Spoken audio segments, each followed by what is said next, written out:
गणपती काका आणि मधाचं पोळं म्हणजे ही दुसरी गोष्ट आहे. आमच्या घराच्या शेजारचा माड पावसात म्हणजे उन्मळून पडला होता जमिनीवर.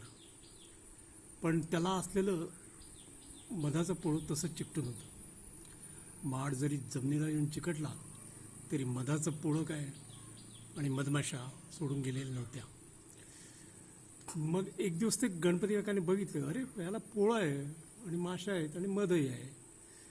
रोज गणपती काका संध्याकाळी जाऊन कांबळं घ्यायचे, स्वतःला गुंडाळायचे आणि बॅटरी घेऊन त्या पोळ्याचा अंदाज घ्यायचा की हे काढायचं की नाही, काढायचं की नाही. आणि असंच एक दिवस करता करता त्यांनी काय केलं, त्यांना म्हणजे स्वतःवर कंट्रोलच राहिला. हे मधाचं मध खायचाच, याचा मध काढायचा आणि खायचा, मध काढायचा आणि एकच डोक्यात विचार. मी एक दिवस पूर्ण तयारीच केली युद्धाची. आणि स्वतःला पूर्ण कांबळं गुंडाळून घेतलं, अगदी डोळे उघडे राहतील एवढाच भाग शिल्लक ठेवला. एक भांडं घेतलं, एक सुरी घेतली आणि युद्धाच्या तयारीला लागले. आणि जशी रात्र झाली तशी गणपती काका हळू मधाच्या पोळ्याच्या दिशेने निघाले. मधाच्या पोळ्याच्या दिशेने निघाले आणि यशस्वीपणे एक थोडासा भाग त्यांच्या भांड्यात राहील एवढा मधाचा पोळ्याचा भाग कापूनही काढला त्यांनी आणि मधाच्या आपल्या भांड्यामध्ये घेतला सुद्धा.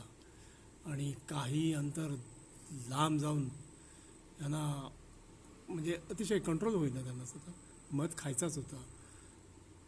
लांब जाऊन अंधारातच बसले आणि त्या भांड्यामध्ये एक बोट बुडवलं आणि कांबळं बाजूला केलं आणि तोंड आ केलं तो काय बंदुकीची गोळी घुसावी तशी एक मधमाशी चक्क काकांच्या तोंडात जाऊन घुसली आणि तिने वार केलाच. आपलं जे हे असतं विषारी कूस असतं ते त्यांच्या तोंडामध्येच जाऊन डायरेक्ट मारून दिलं. आणि गणपती काकांनी भांडं तिथेच टाकलं, ते कांबळं तिथेच टाकलं आणि धावत आले खाली बॅटरी घेऊन आणि मला हाक मारली, बिनू धाव. मला इकडे ना नेमकं कुठं धावायचं आहे. गणपती काका तर समोरच उभे, आता नेमकं धावायचं कुठे, काय झालं काका?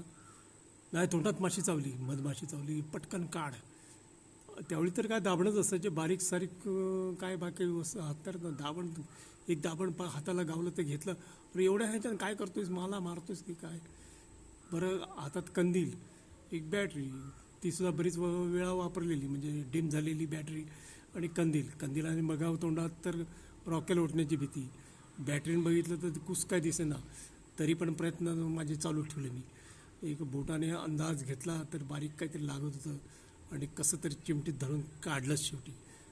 काढल्यानंतर गणपती काका थोड्या वेळाने शांत झाले. त्यांच्या लक्षात आलं की विनूने खरोखरच आपल्या तोंडातील कूस मधमाशीचं काढलेलं आहे.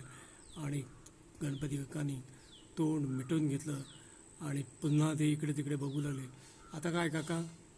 आता जरा मगाशी पोळं राहिले ते आणून घेऊन तू भांडवल घेऊन येतो मधाचं पोळं. म्हटलं नको, टाकून द्या. आणि मग म्हणा एवढी मेहनत केली ती फुकट जाणार. तरी पण एवढं करून गणपती काकांनी ती मधाचं पोळं घरी आणलंच आणि मध एका बाटलीत गच्च भरून ठेवला आणि बाटलीला व्यवस्थित पॅक करून अगदी कपाटात ठेवून दिली. आणि अशा प्रकारे हे मधमाशी आणि गणपती काका यांची स्टोरी आता मी संपवत आहे.